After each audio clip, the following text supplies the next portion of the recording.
en un tranquilo suburbio de Boston, donde las casas ordenadas se sumergen en el verdor de los jardines, vive una mujer extraordinaria, Elizabeth Green. Tiene 77 años y ha creado un verdadero milagro, transformando su parcela de jardín común en un rincón paradisíaco para las aves silvestres. Pero para entender cómo surgió este asombroso jardín, hay que retroceder muchos años atrás, hasta su infancia. La pequeña Elizabeth creció en la familia de un maestro de escuela en las afueras de Portland. Cada mañana se despertaba con el canto de los petirrojos que anidaban en el viejo manzano bajo su ventana. Su padre le enseñó a distinguir las aves por sus cantos y su apariencia, contándole historias fascinantes sobre sus hábitos y costumbres. Estas primeras lecciones de ornitología quedaron para siempre en su corazón, aunque la vida la llevó por un camino completamente diferente. Se convirtió en contadora, y durante muchos años se sumergió en el mundo de los números y los informes. Todo cambió hace 2 años, cuando su esposo George falleció. Habían vivido juntos durante 52 años, y su partida dejó un enorme vacío en su vida. El jardín que solían cuidar juntos comenzó a deteriorarse. El césped perfectamente cortado se cubrió de maleza. Los rosales se volvieron silvestres y los senderos decorativos casi desaparecieron bajo una capa de hojas caídas. Fue entonces, en un día especialmente difícil, sentada junto a la ventana de su cocina, cuando Elizabeth notó un pequeño cardenal que había llegado a picotear semillas de un girasol marchito. El plumaje brillante del ave pareció atravesar el velo gris de su tristeza. En ese momento recordó sus impresiones de la infancia, las lecciones de su padre, y comprendió que había encontrado un nuevo propósito en la vida. Su terreno, ubicado en la tranquila calle Maple, era completamente ordinario. Un cuarto de acre de tierra con una pequeña casa de 2 pisos construida en los años 50 del siglo pasado. Un típico patio estadounidense con césped, algunos arbustos decorativos y un par de arces viejos. Nada hacía prever que este lugar se convertiría en un verdadero santuario para las aves, y atraería la atención de especialistas de todo el estado de Massachusetts. Al principio, los vecinos observaban con desconcierto cómo la anciana viuda comenzaba a cambiar el paisaje habitual de su parcela. Muchos negaban con la cabeza al verla arrancar el césped cuidadosamente mantenido y plantar plantas desconocidas. Nadie entonces podía imaginar que estos cambios marcarían el comienzo de una historia increíble que cambiaría no solo la vida de Elizabeth, sino también la de todo el vecindario. La transformación de una parcela de jardín común en un paraíso para las aves comenzó con una simple visita al centro de jardinería Green Oasis, en las afueras de la ciudad. Elizabeth recuerda aquel día con todo detalle. Una fría mañana de enero cuando cruzó por primera vez el umbral de la tienda con la firme intención de cambiar su vida. Allí conoció a Mike Summers, un especialista en diseño de paisajes, quien se convirtió en su primer mentor en esta nueva empresa. Mike no solo le vendió plantas, sino que también compartió conocimientos invaluables sobre qué especies atraen a diferentes tipos de aves. Juntos diseñaron un plan que tuvo en cuenta todas las características de su terreno: zonas soleadas y sombreadas, el relieve del lugar, los árboles existentes. Elizabeth todavía conserva la hoja de papel con el primer boceto de su futuro jardín, donde las anotaciones a lápiz indican dónde crecerían los arbustos con bayas para los tordos, dónde se ubicarían las densas malezas para el refugio de los pequeños pájaros cantores, y dónde aparecerían los bebederos para los colibríes. Las primeras semanas de trabajo fueron las más difíciles. A pesar de su edad, Elizabeth trabajaba con ahínco cada día desde la madrugada. Arrancaba el césped viejo, preparaba el suelo para las nuevas plantaciones, instalaba los primeros comederos sencillos. Un niño del vecindario, Timmy, de 12 años, se interesó en su trabajo y se convirtió en su primer ayudante voluntario. Juntos instalaron 3 tipos de comederos: uno para aves granívoras pequeñas, otro para aves más grandes, y un comedero especial con néctar para los colibríes. Poco a poco, el jardín comenzó a transformarse. Aparecieron macizos de girasoles y mijo, setos vivos de agracejo y espino, matorrales de hierbas altas donde las aves podían esconderse de los depredadores. El mayor orgullo de Elizabeth era su sistema de bebederos, que iba desde simples platillos poco profundos hasta una pequeña fuente con agua corriente que instaló con la ayuda de un fontanero local. Las primeras aves llegaron casi de inmediato: gorriones comunes, carboneros, petirrojos, parecían pasarse la noticia unas a otras sobre el nuevo refugio seguro. Elizabeth comenzó a llevar un diario de observaciones, anotando cada nueva especie que aparecía en su jardín. Al final del primer mes, la lista ya contaba con 15 especies diferentes, y eso era solo el comienzo de los sorprendentes descubrimientos que estaban por venir. A medida que el jardín se desarrollaba, Elizabeth empezó a notar que diferentes especies de aves preferían distintas zonas de su terreno. Decidió crear varias áreas especiales, cada una de las cuales atraerían a ciertos visitantes alados. En la esquina más alejada del terreno, apareció un pequeño estanque con juncos, que inmediatamente fue ocupado por aves acuáticas. Cerca de la casa se ubicó un rincón alpino con muchas flores pequeñas que atraían a los colibríes. Y a lo largo de la valla se extendió un seto de arbustos frutales, que se convirtió en el lugar favorito de los pájaros cantores. Para comprender mejor el comportamiento de sus huéspedes alados, Elizabeth instaló varias cámaras de vigilancia. Fue una decisión difícil para una mujer de su generación, aprender a manejar las nuevas tecnologías. Pero con la ayuda de su nieto Jason, estudiante de una universidad técnica, aprendió no solo a operar las cámaras, sino también a guardar las grabaciones en su computadora. Ahora podía observar a las aves incluso en mal tiempo, sin salir de casa. El diario de observaciones de Elizabeth se hacía cada vez más grueso. Cada día anotaba nuevos descubrimientos. A qué hora llegaban las primeras aves por la mañana, qué semillas preferían distintas especies, cómo cambiaba su comportamiento según el clima. Sus registros eran simples, pero muy precisos. Hoy vi a un macho de cardenal alimentando a su pareja directamente en el comedero. Apareció una nueva nidada de carboneros, 5 polluelos, todos muy activos. Por primera vez observé un pájaro carpintero de pecho amarillo en el viejo arce. La bibliotecaria local, la señora Peterson, al enterarse del jardín de aves, le propuso a Elizabeth organizar algunas reuniones con niños. Al principio, Elizabeth dudó. Nunca había hablado ante el público. Pero su amor por las aves y su deseo de compartir sus conocimientos superaron su miedo.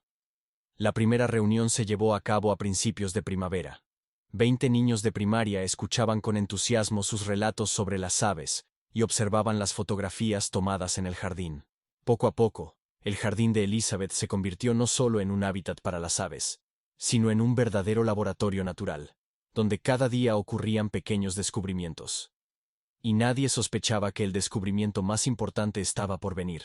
Uno que cambiaría no solo la vida de Elizabeth, sino también la comprensión científica sobre la migración de especies raras de aves.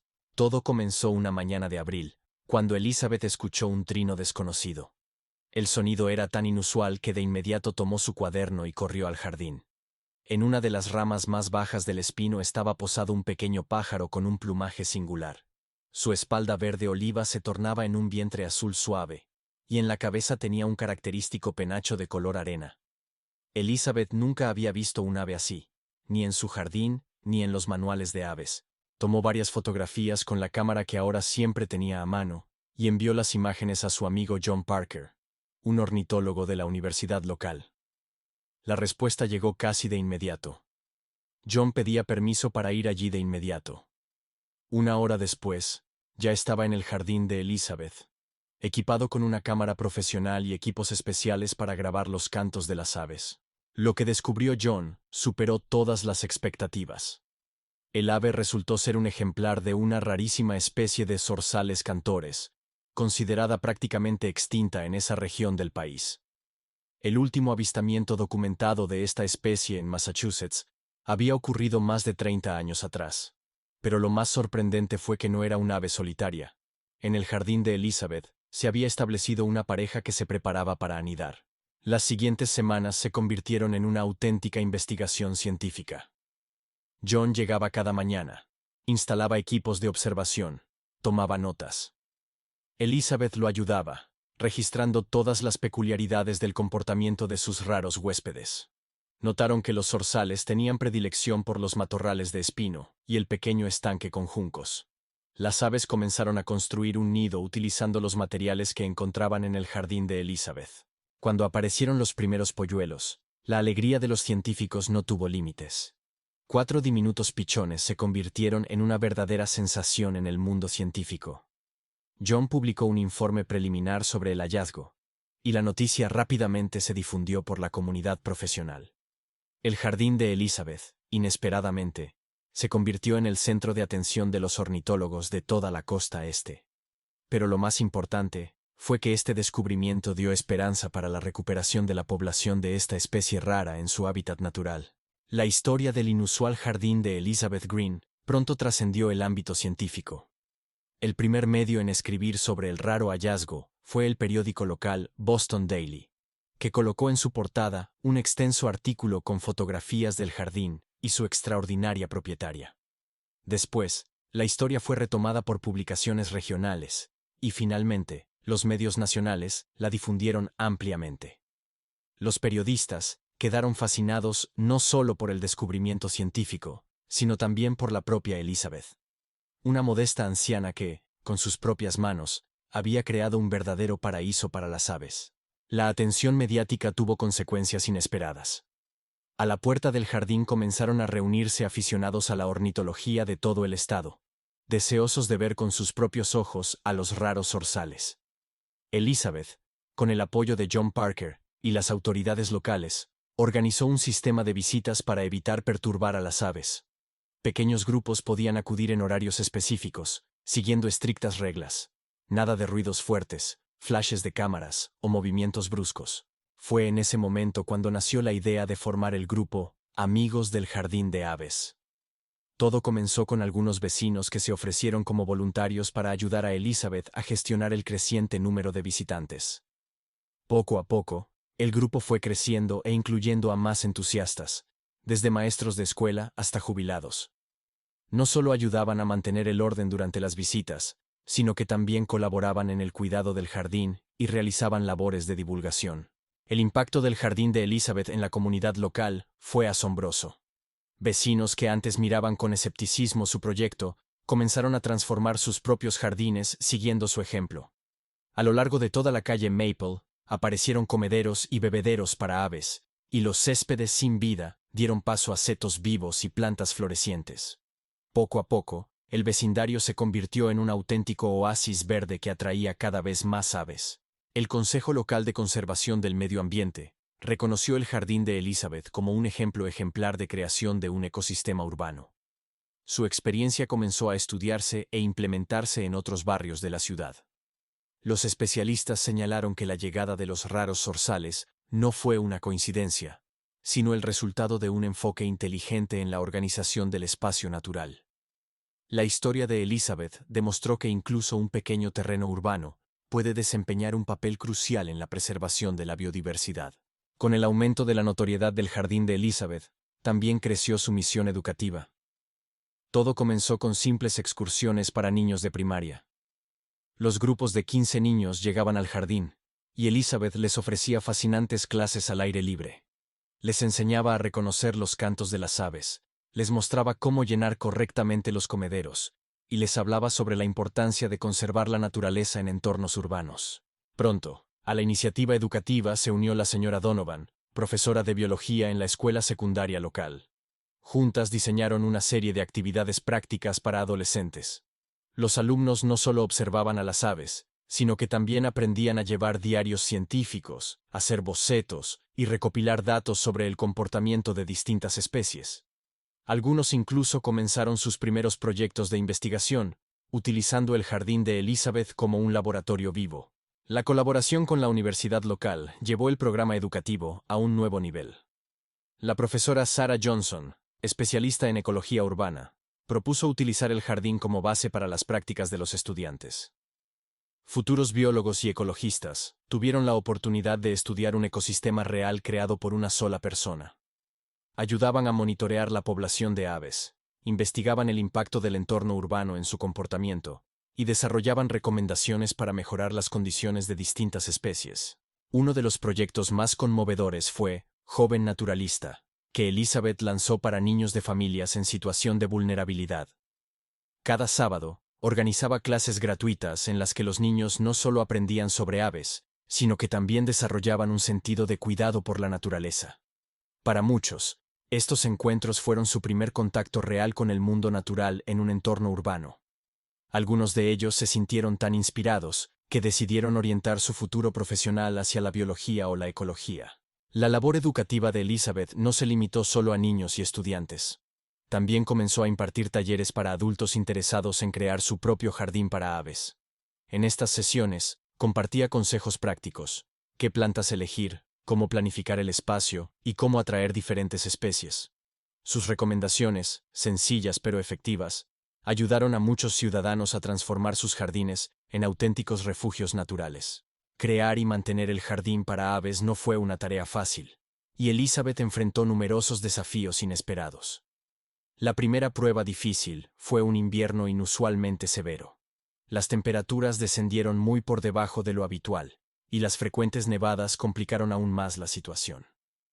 Elizabeth pasó largas horas despejando caminos hacia los comederos y asegurándose de que las aves tuvieran acceso constante a comida y agua sin congelar. Instaló bebederos calefaccionados, lo que aumentó considerablemente sus facturas de electricidad. Las dificultades económicas se convirtieron en otro gran obstáculo. Su pensión apenas alcanzaba para mantener el jardín. La comida para aves, las nuevas plantas, el equipo y las herramientas representaban un gasto considerable. Elizabeth comenzó a ahorrar en todo. Incluso canceló su suscripción mensual a su revista favorita. La situación cambió cuando la comunidad local se enteró de sus problemas. Los vecinos organizaron una colecta de fondos, y una tienda de mascotas local le ofreció importantes descuentos en alimento para aves. Una noche ocurrió un incidente desagradable. Un grupo de adolescentes irrumpió en el jardín y destrozó varios comederos. Elizabeth se sintió abatida, pero no se rindió. Al día siguiente, varios niños del vecindario acudieron a su casa y se ofrecieron a ayudar con la reparación. Juntos, no solo restauraron lo dañado, sino que construyeron nuevos comederos aún más resistentes. Después de este episodio, los residentes locales organizaron turnos de vigilancia voluntaria para proteger el jardín durante la noche. Otro problema grave fueron los gatos callejeros, que comenzaron a cazar a las aves. Elizabeth no podía permitir que sus protegidos fueran víctimas de depredadores, pero tampoco quería hacer daño a los gatos. La solución llegó de forma inesperada. Instaló dispositivos ultrasónicos de disuasión, colocó barreras especiales y estableció un acuerdo con el refugio local para la esterilización de los gatos sin hogar en el área. Cada obstáculo que enfrentaba Elizabeth no solo ponía a prueba su determinación, sino que también unía más a la comunidad a su alrededor. Las personas veían cómo esta mujer mayor trabajaba incansablemente para cuidar de las aves y no podían quedarse al margen. Poco a poco, el jardín se convirtió en un verdadero proyecto comunitario, donde todos podían aportar algo a la causa común. La historia del jardín de aves de Elizabeth sigue desarrollándose, y sus planes para el futuro son cada vez más ambiciosos. Con el apoyo de las autoridades locales y organizaciones ecológicas, se creó un fondo especial llamado Jardines de Aves de Nueva Inglaterra. Su principal objetivo es ayudar a los residentes de la región a crear sus propios espacios naturales para aves, basándose en la experiencia y los conocimientos de Elizabeth. El fondo ofrece asesoría, semillas de plantas y equipo básico a quienes desean transformar su terreno en un refugio seguro para las aves. El impacto del pequeño jardín en Maple Street ha trascendido su barrio. El Ayuntamiento de Boston aprobó nuevas normativas de urbanización que ahora tienen en cuenta las necesidades de la fauna silvestre. En los parques se han comenzado a plantar más arbustos frutales, a instalar bebederos y a crear refugios naturales. Otras ciudades de la región han seguido este ejemplo, formando una red de pequeños oasis verdes para las aves. A pesar de su edad, Elizabeth sigue participando activamente en el desarrollo del proyecto. Ha grabado una serie de videos educativos donde comparte su experiencia en la creación de jardines para aves. Estas lecciones, sencillas pero informativas, ayudan a personas de todo el país a iniciar su propio camino en la conservación de la naturaleza. Lo que más le alegra es recibir cartas y fotografías de quienes han seguido su ejemplo. En sus entrevistas más recientes, Elizabeth reflexiona a menudo sobre cómo un simple deseo de superar la soledad llevó a cambios tan trascendentales. Solo quería volver a escuchar el canto de los pájaros, como cuando era niña, dice.